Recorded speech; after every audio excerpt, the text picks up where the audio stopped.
to get everything you thought you knew about Arsenal's midfield, because they've just ripped the script apart. Something has shifted inside Mikel Arteta's engine room, and it could tilt the Premier League title race before September even begins. Here's the truth: Liverpool are next, and if Arsenal truly unleash what they've unlocked, Arne Slot's side might be walking into a storm they can't contain. This isn't just about passing triangles or neat control in the centre of the pitch. This is about a midfield that can suffocate you, stretch you, and then slice you open in ways we haven't seen from Arsenal since the Invincibles. But here's the question: is this breakthrough real, or just another short-term spark that fizzles out under the pressure of Anfield? Because if Arsenal's midfield truly is what it looked like last week, then the conversation about who rules English football is about to change dramatically. And that's what we need to figure out.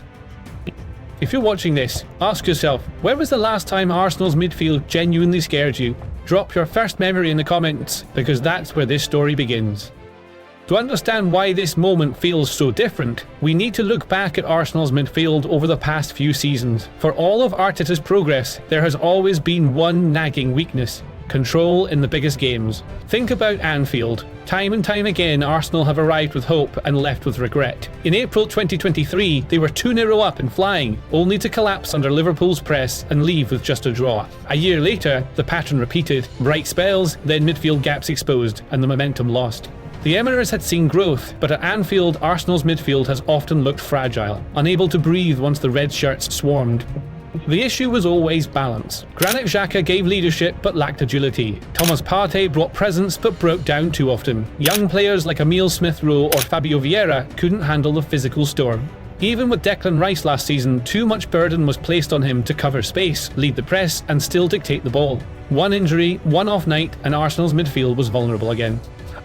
Liverpool knew it. Slot's team thrived by overloading the half spaces, dragging Arsenal's midfield out of shape or punishing the smallest cracks. Whenever Ødegaard was marked out of the game, Arsenal lacked a second creative outlet. Whenever Rice was pinned deep, transitions broke down. For fans, it became a recurring nightmare. Arsenal could beat almost anyone, but when the heat rose in the title-defining matches, the midfield core bent and sometimes snapped. The talent was there, but the system wasn't unbreakable. If you've lived through those painful nights, especially that 2-2 at Anfield, tell me, what moment still stings the most? Because those scars are exactly what make this new breakthrough so important.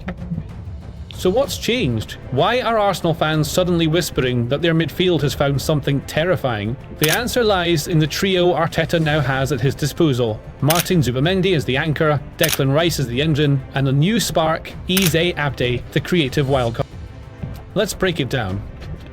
Zubimendi is not just a shield, he's a metronome. Against Leeds last week, he recorded 92% passing accuracy while winning 8 duels. He doesn't just protect the back line, he gives Rice the freedom to surge forward instead of being shackled. That one adjustment alone changes the geometry of Arsenal's press and their ball circulation. Then there's Rice. Last season he led the Premier League in ball recoveries. This year, Arteta is unleashing him as a two-way force. Instead of always sitting deep, Rice is now stepping into the right half space, linking with the winger and pressing high. He becomes the rhythm of Arsenal's counter-press, while still having the athleticism to cover if possession is lost. And now the wild card, Eze. This isn't a winger being shoved inside, this is a true attacking midfielder who thrives centrally. He can dribble through 2 markers, open passing lanes with disguised through balls, and crucially, shoot from range. Last season at Crystal Palace, he scored 4 goals outside the box, something Arsenal lacks since Ramsey's peak years. Insert him behind the front line, and suddenly defences can't just sit compact, they have to step out, and that's when Martinelli and Gyökeres exploit their channels. Tactically, here's why it works. When Eze drives at the heart of Liverpool's midfield, defenders backpedal. Van Dijk, no longer the imperious wall of 2019, tends to retreat rather than engage. That hesitation opens the pocket of space Arsenal have failed to exploit in previous visits to Anfield. With Rice providing the pep on the right and Zubimendi holding the shape, Eze has the license to gamble, to create chaos, to force Liverpool's hand.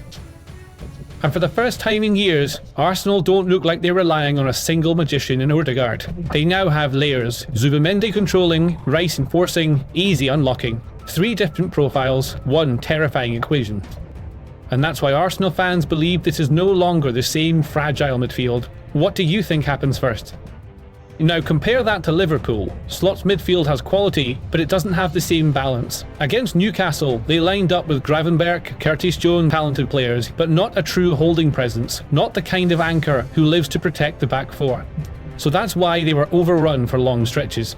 Liverpool's solution has often been to push Szoboszlai into midfield, or even drop him to right back, which already tells you they're patching holes rather than building stability. Their pressing remains aggressive, but without Fabinho's old control or Henderson's organisation, the midfield often looks stretched. Now look at Arsenal. Zubimendi provides the defensive cover Liverpool lack, Rice outworks almost anyone on the pitch, and Eze offers the direct threat that forces defenders backward. Where Liverpool's midfield can look like three separate players, Arsenal's trio functions as one machine, each piece unlocking the other. The contrast is clear. Liverpool still rely heavily on individual brilliance and chaos. Arsenal finally have structure, variety, and a midfield that can both resist pressure and punish it. So here's the question for you. If these two midfields go head to head at Anfield, who dictates the game? Who bends first under pressure? Because this time Arsenal fans believe it won't be them.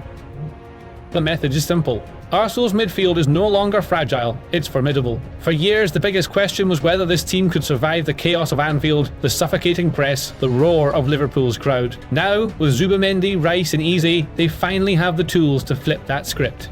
This isn't just about one match, it's about a new identity, a midfield that can control, destroy and create in equal measure.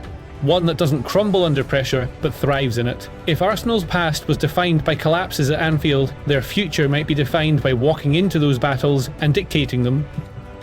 This season football are built from the middle of the pitch. Arsenal know that, and for the first time in nearly 2 decades, they might just have a midfield capable of building one. So tell me, do you believe this is the start of Arsenal's new era, or do you still fear Anfield will haunt them again? Because one thing is clear, this weekend we'll find out if the scars of the past are finally turning into the foundation of something unstoppable.